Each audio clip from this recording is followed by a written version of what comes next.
A Channel 2 Action News exclusive. Former University of Tennessee head football coach Derek Dooley is telling us about his run for the U.S. Senate. Dooley is one of the Republican candidates running against incumbent U.S. Senator Jon Ossoff. Channel 2's Richard Elliott is live at the state capitol, and Richard, Dooley says he had conversations with both Governor Brian Kemp as well as President Donald Trump before making his decision.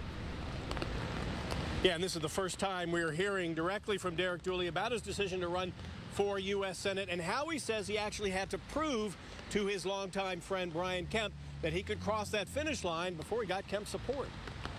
And I just think we need some Georgia common sense up there to help move this Trump agenda forward and keep our country moving in the right direction. In an exclusive one-on-one interview, Derek Dooley talked about his decision to leave the football coaching world and jump into the world of politics. The one-time head coach at the University of Tennessee, Dooley told me he became interested in running for office after seeing the federal response to COVID, and he only made the decision to run for Senate when his longtime family friend Governor Brian Kemp declined.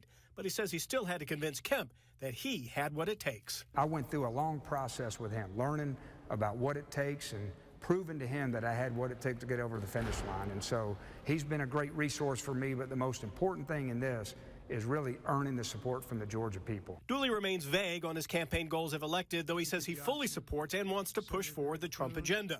Like his political mentor, Brian Kemp, Dooley is trying to position himself as a Washington outsider, even as he faces a bruising GOP primary against Congressman Buddy Carter and Mike Collins. He says he had conversations with the president before jumping into the race, though declined to say what they were about. I've had conversations with the governor and I've had conversations with the president, but I certainly can't go into all the details of that. Very positive. Reagan Box, also a GOP candidate for Senate. No comment from the Carter or Collins campaign. Did get a comment from the Ossoff campaign. They called Dooley a failed and fired football coach and said his campaign, quote, is as good as his coaching record. That's not saying much, unquote.